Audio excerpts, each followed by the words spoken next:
there and welcome to one of the fastest previews I'm going to do because I totally forgot to do one yesterday ahead of Aston Villa versus Liverpool today, the very team that we got in the Carabao Cup. Now I'm going to blast through this one and get my points out hopefully quite quickly because it kicks off in like 4 hours. So yeah, Villa have not been doing too badly really. I don't actually know where they are on the table. I'll have a look at that in a second. But recently they've got a draw over Burnley, the draw with Burnley. They beat Norwich 5-1.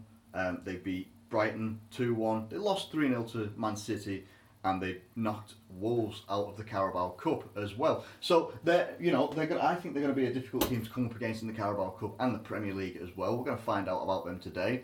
But we ourselves have been doing well as well. I'm just going to try and sort out some of this. What is going on here? There we go. Yeah, there we go. Because I was getting too bright.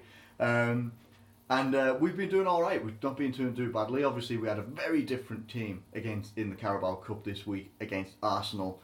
5-5, drama, and winning on penalties. Fantastic. But yeah, I think there's going to be a big change in this team, and it's a necessary one. Everybody probably knows about it now. The lighthouse, Fabinho, he should miss this game.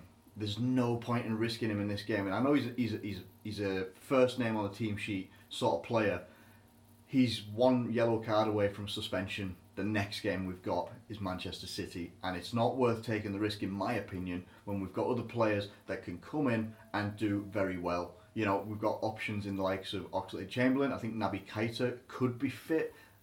Jordan Henderson, James Milner, Gini Wijnaldum, Adam Lallana. We've got options in the midfield, so let's use them. Let's use those options and keep Fabinho, just for even if he gets suspended after the Man City game, let's keep him in there for that game.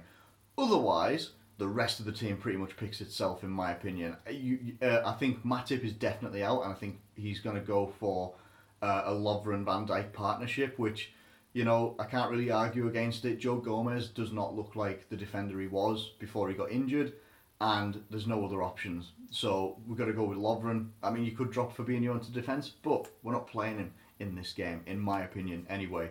Trent is going to play right back, definitely. Robertson, obviously Alisson, Van Dijk, Lovren. In my opinion, midfield will end up being something like Gini Wijnaldum, Jordan Henderson, maybe Oxlade-Chamberlain. That could be a good shout as well, and you get that drive going forward as well. You've got probably, obviously, Mane, Salah and Firmino, but word is that Ryan Brewster has travelled with the senior squad. He is not in the youth game today, so we could see an appearance from Ryan Brewster at some point, which I'd be very excited about, honestly. You know, he had a good game against Arsenal midweek, and he just didn't get the rub of the green in terms of, you know, the service to him and getting in front of goal, and that, like, he would have had that first goal if Mustafi wasn't there just to bang it in himself. So yeah, he will do. It would do wonders to see him get at least get some game time. If he starts the game, that'd be unreal, and I'd be really excited to see him play, especially with the senior guys, with the likes of Salah, really. Salah and Mane. Obviously, there is a concern with Salah. He's still carrying an ankle injury, so we don't actually know if he will play this game or not. Maybe that's why Brewster has travelled. Maybe there's going to be a little change of system, or he might play in a different role. Not entirely sure, to be honest, but Klopp is apparently expecting Salah to play, so hopefully he can, but hopefully it's not also going to risk further injury, especially ahead of Man City next week.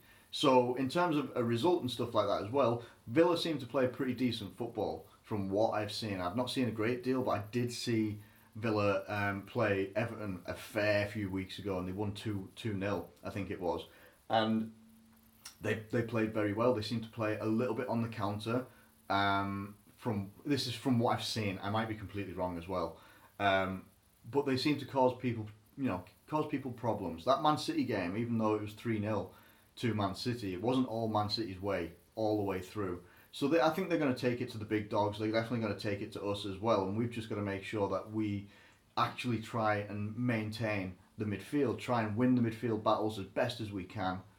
And if we do that, and I think, we've got to try and do it without Fabinho, in my opinion. If we can do that, get service to the front men as well. Oxlade-Chamberlain or Naby Keita in the midfield would be key to us driving forward and getting creative chances to the front line, and even getting chances themselves. Obviously, Oxlade-Chamberlain does not like to take a goal in the box. he wants his goals outside the box.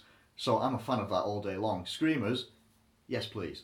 In terms of a result, I'd love us to keep a clean sheet, and I want to go for us keeping a clean sheet and getting a 2-0 victory. Whether that happens or not, I'm not entirely sure. We never know what's going to happen in the Premier League, to be honest, but I'd love us to get a clean sheet. I really would. We haven't had many this season, and it'd just be nice to get one. It really would be. Let me know what your thoughts are ahead of the game anyway. Sorry for the absolutely late preview and not very detail at all. But let me know what your thoughts are ahead of the game. Who's going to be playing? Is Salah going to be fit? Do they risk it on Fabinho or do they leave him out? Let me know what you think in the comments below. Thank you ever so much for watching this video. If you have enjoyed it, please do like it and subscribe if you're new around here. Thank you once again, and I'll catch you later.